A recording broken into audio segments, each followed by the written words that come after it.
आपको प्रार्थना सभा में रोजाना एक नवीन ज्ञान दिया जाता है।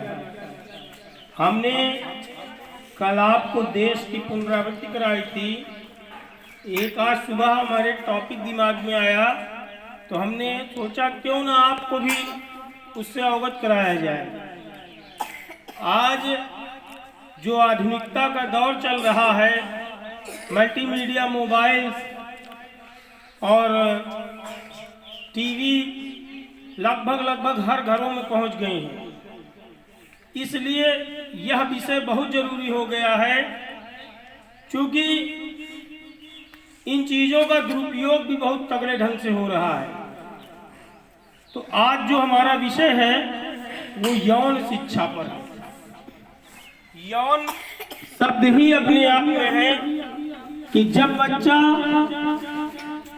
चाहे बालक हो चाहे बालिका, कक्षा 5 में प्रवेश करता है तो वो किशोरावस्था की ओर अग्रसर हो जाता है। अब आप सोच रहे होंगे कक्षा 1, 2, 3, 4 वाले कि क्या ये है टॉपिक केवल कक्षा 1 के लिए है, कक्षा 5 के लिए है? नहीं, जानकारी सबको होनी चाहिए। जो किशोरावस्था होती है, जब लड़के और लड़कियां धीरे धीरे बड़ा होना शुरू होते हैं तो आपने देखा होगा शरीर में परिवर्तन आना शुरू हो जाता है। एक स्टार नाम का शिक्षा शास्त्री हुआ है, उसने कहा था कि किशोरावस्था जो होती है वो तूफानों की अवस्था होती है। आपके शरीर में, आपके विचार में तूफान जैसा परिवर्तन होगा। जो हमारे बच्चे हैं कक्षा 5 के, धीरे धीरे उनके मुंह छाना शुरू हो जाएगी, दाढ़ी आना शुरू हो जाएगी। जो हमारी बच्चियां हैं उनके शरीर में भी शारीरिक विकास होंगे। पहले लोग यौन शिक्षा की जानकारी देने लेने को बहुत शर्माया करते थे, लेकिन आज आधुनिकता का दौर बढ़ रहा है। मोबाइल से, फोन से हम अश्लील चीजों को देखते हैं और जब हमको जानकारी नहीं होती है तो हम उसका दुरुपयोग करते हैं। लड़कों में और लड़कियों में द्वितीयक लैंगिक लक्षण का विकास होता है। द्वितीयक लैंगिक लक्षण विज्ञान का शब्द है, जिसके अंतर्गत लड़कों में मूंछ, दाढ़ी, जनन अंगों में बाल निकलना एक स्वाभाविक प्रक्रिया है और लड़कियों में शारीरिक विकास होता है। जब अभी आप 6, 7, 8 में जाएंगे तो आपके शरीर का विकास, शरीर का परिवर्तन आपको धीरे धीरे दिखाई पड़ने लगेगा। आपकी माएं आपको उसके विषय में अवगत कराएंगी, लेकिन परोक्ष रूप से कुछ जानकारी हम भी आपको देंगे। देखिए, जब तक बच्चा हमारा 3 और 4 तक में रहता है तो वो बच्चा है, और जैसे ही 5, 6, 7, 8 में पहुंचा वो किशोर और किशोरी के रूप में परिवर्तित होगा। जब मूंछ आएगी, बच्चियों में शारीरिक विकास होगा तो दिमाग थोड़ा ज्यादा चलना शुरू होता है। ऐसा क्यों हो रहा है? जिसने 18 साल, 20 साल की अवस्था इस तूफानी संघर्ष में गुजार दी, उसका कभी चारित्रिक पतन नहीं हो सकता। आपको आपके माता पिता ने इस धरती में जन्म दिया है। आप अपने माता पिता की संतान हैं। बहुत से बच्चे बच्चियां जब किशोरावस्था में आती हैं तो शारीरिक बदलाव की वजह से विपरीत लिंग के प्रति आकर्षण उत्पन्न होता है और वो अपने माँ बाप जिन्होंने उनको जन्म दिया है उनको भूल जाते हैं और सोचते हैं कि हम जो कह रहे हैं वो सही, जबकि वास्तव में जो आपके माता पिता कहते हैं वह सही होता है। आप ये जान लीजिए कि अगर आपने 20 वर्ष की आयु ब्रह्मचर्य के साथ काट लिया तो आपको संसार में कोई आगे आने से नहीं रोक सकता। इस समय प्यार का बुखार खूब चढ़ेगा, जिसे गांव की देसैया भाषा में कहते हैं लवेरिया। इस लवेरिया वगैरह से जो दूर रहेगा और भगवान की पूजा करेगा, शिक्षा की ओर अपना ध्यान केंद्रित करेगा, उसके ऊपर ये लवेरिया का बुखार नहीं चढ़ेगा। बताने की आवश्यकता इसलिए पड़ गई क्योंकि एक दिन एक सज्जन हमारे पास आए थे यहाँ पे, हमारे ही कार्यकाल में पढ़ी लिखी लड़की अपने माँ बाप के नाक में दम किए हुए। आप रास्तों से भटकिए नहीं, आप यहाँ से चले जाएंगे सर्वोदय जाएंगे, लेकिन आपको अपनी दिशा और दशा दोनों सही रखनी है। जब आप बिगड़ते हैं तो इसका मतलब ये निकाला जाएगा कि आपको जिस गुरु ने शिक्षा दी है वो गुरु वास्तव में गुरु था ही नहीं। आप किसी भी रामायण को देख लीजिए, महाभारत को देख लीजिए, कुरान को देख लीजिए, गीता को देख लीजिए, सब जगह 25 साल की आयु को कहा गया है ब्रह्मचर्य का पालन करना चाहिए। और आज जो मोबाइल आया उसमें फूहड़ तरीके की चीजें भी लॉन्च हुई। विज्ञान अगर विकास है तो विनाश भी है, तो आपको हमको विकास की ओर ध्यान देना है, विनाश की ओर नहीं ध्यान देना। हमें अपने उस माँ बाप को तकलीफ नहीं देनी है जिसने हमको जन्म दिया है। 18 साल तक तो आपका उसने लालन पालन किया। मान लीजिए गांव में हमने 15 साल आयु रखी, 15 साल के बाद आप लवेरिया के बुखार से इतना पीड़ित हो जाते हैं कि उस माँ बाप को भूल गए जिसने तुम्हारे जन्म के समय से तुम्हारी लैट्रीन, पेशाब, उल्टी न जाने तुमने क्या क्या किया होगा, सबको हंसते हंसते उसने किया। जब आप थोड़े बड़े हुए तो आपको लगने लगा अरे ये तो बेकार है, बुढ़ाऊ है, इनके दिमाग नहीं काम कर रहे, ये सठिया गए। सही मायने में विचार करने की शक्ति असली 60 साल के बाद ही आती है। जो जवान व्यक्ति होता है उसके पास ताकत तो होती है लेकिन सोचने की शक्ति नहीं होती। जैसे जैसे आयु बढ़ती है वैसे वैसे ताकत कम होती है लेकिन विचार करने की शक्ति बढ़ती है। मालूम चलता है क्या गलत है क्या सही है। आपकी जो लवेरिया की समस्या है, जब आपकी आयु 18 वर्ष लड़कियों की और 21 वर्ष लड़कों की हो जाती है तो आपके माँ बाप खुद ही आपकी शादी कर देंगे। वो तो जीवन की एक प्रक्रिया है।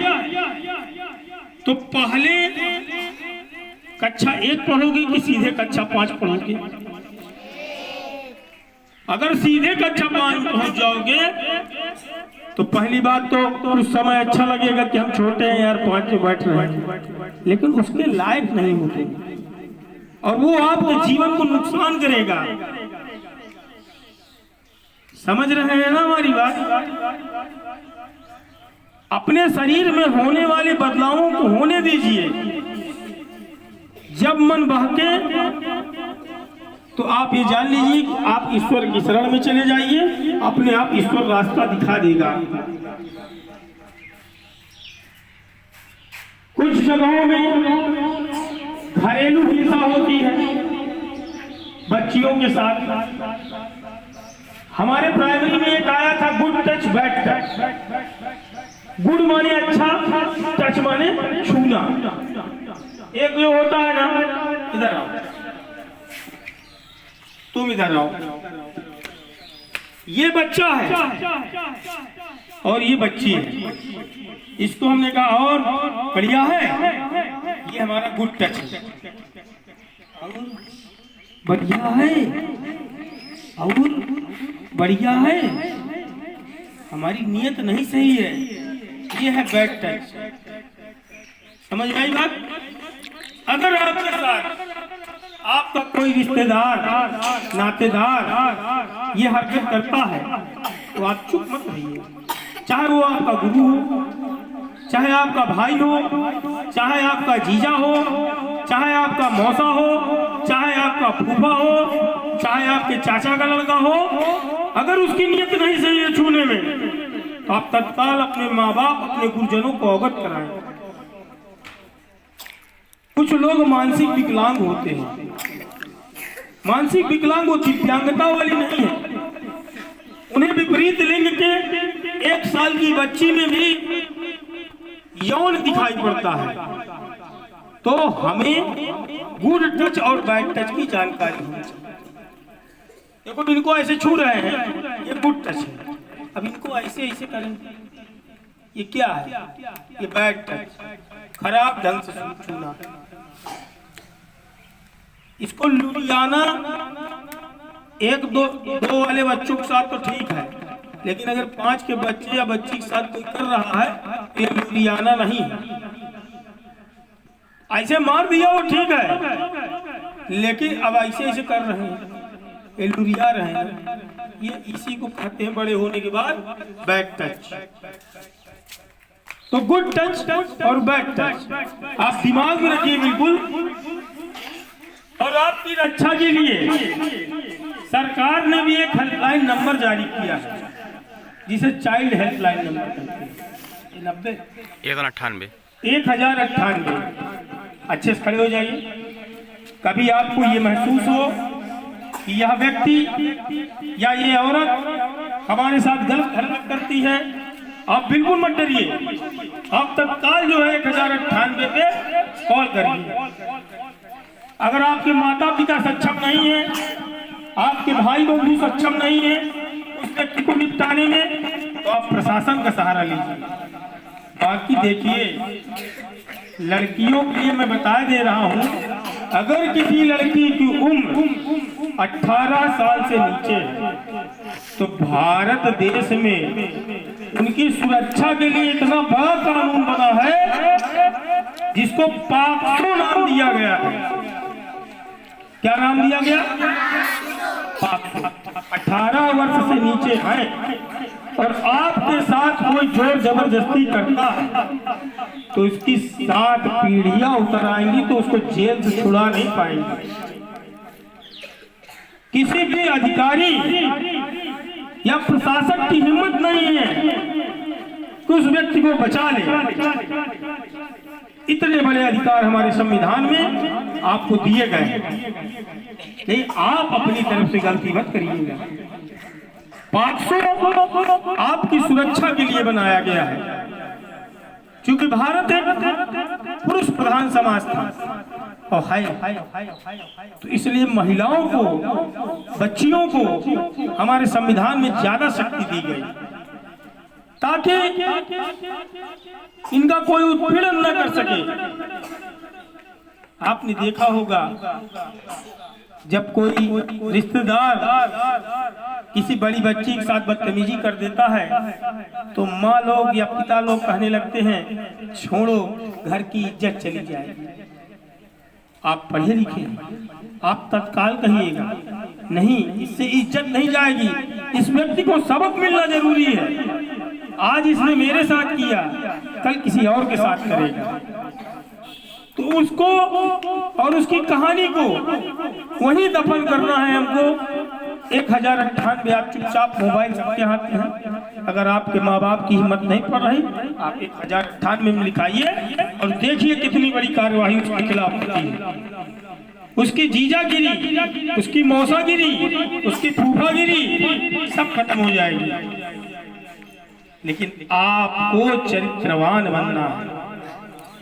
चरित्र जीवन की वह पूंजी है, समय के बाद जो अमूल्य धरोहर है हमारी। अगर चरित्र नष्ट हो गया तो जीवन में दोबारा चरित्र नहीं बना सकते। पैसा नष्ट हो जाएगा, शरीर नष्ट हो जाएगा, फिर से बन जाएगा। लेकिन अगर एक बार आपने अपना चारित्रिक पतन किया तो आप ये जान लीजिए कि दुनिया में कोई ताकत या कोई ग्रंथ ऐसा नहीं है जो आपको ये बता पाएगा कि चरित्र को पुनः कैसे स्थापित करना है। नहीं। तो हमारी जो बड़ी बच्चियां, बड़े बच्चे इस बात को समझ गए हैं। आप जब तक 18 वर्ष की बच्चियां और 21 साल के बच्चे नहीं हो जाते, आप विपरीत लिंग से समुचित दूरी बनाते हुए भाई बहन का रिश्ता रखिए। आपने अपने गांव में देखा होगा, कुछ लड़के हैं, कुछ लड़कियां सुने होंगे उनकी लड़की को भगा ले गए या लड़की भाग गई। कभी सोचिए, जिस माँ बाप ने आपको जन्म दिया उस माँ बाप को उस समय कितना कष्ट हुआ होगा। तुम्हारा टट्टी और पेशाब उसने उठाया और तुम आज किशोरावस्था की जब झंझावती तूफानी हलचल उत्पन्न हुई शरीर में तो तुम्हारा दिमाग खराब हो गया। इस संस्कार को हमारे जीवन में सदैव उतार लेना। रामपुर के बच्चों में हमें ये न कभी सुनने को मिले कि तुम्हारे द्वारा पढ़ाए गए बच्चे, आपके द्वारा पढ़ाए गए बच्चे ये हरकत करते हैं।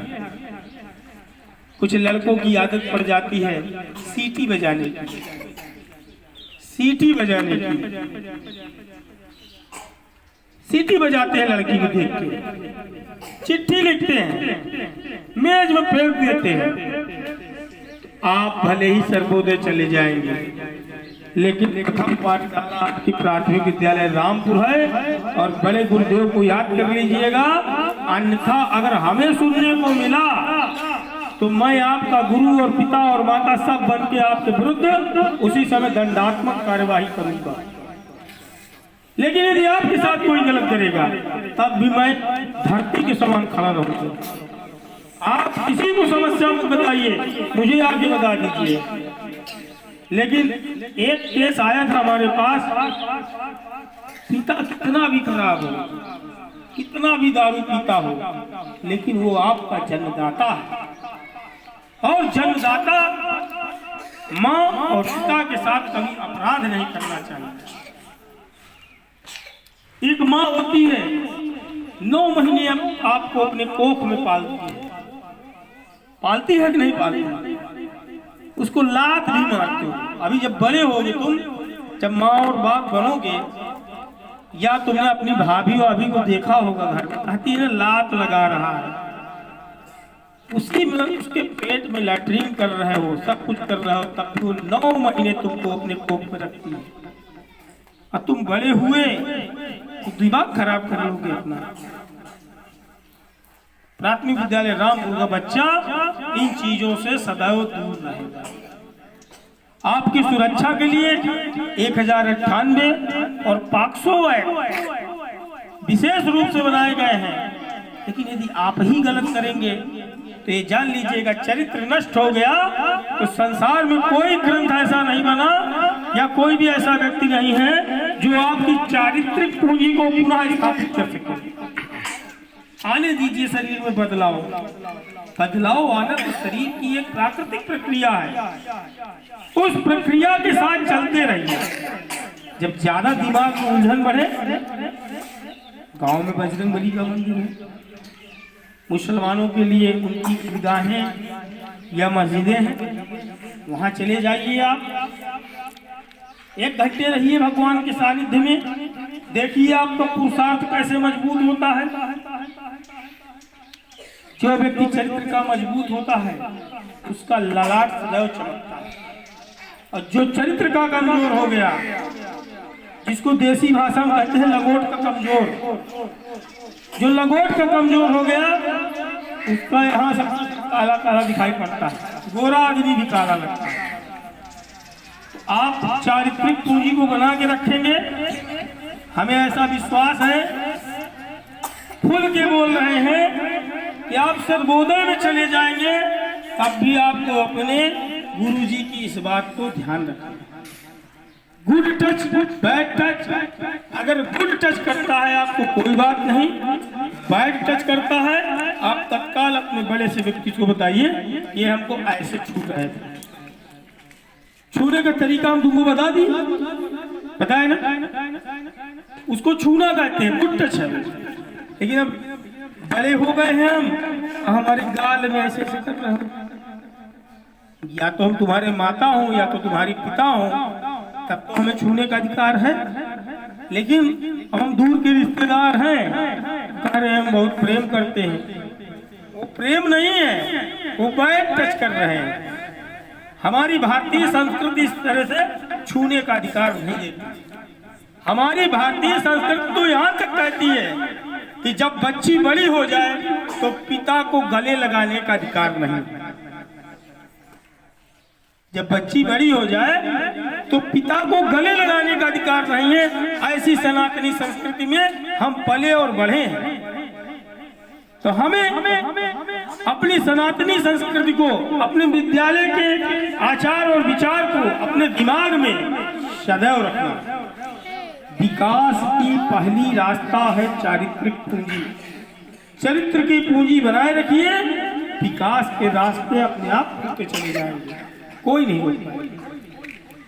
आपको विकसित होने से कोई नहीं रोक पाएगा, और अब आपने अपने को विकसित करना शुरू कर दिया, खत्म सब, चुटकी बजा सब खत्म। बहुत से लोफड़ों को देखते हो टहलते रहते हैं, टहलते हैं ना, गांजा पिए पड़े हैं, दारू पिए पड़े हैं, सीटी मार रहे हैं लड़कियों को। बहुत सी लड़कियां होती हैं जब इस लाइन में घुसती हैं तो कहो मसाला खा के थूके दिन भर और सिगरेट का छल्ला भी बना ले, तो ऐसा तो नहीं होना है, नहीं होना ना। ठीक ठीक।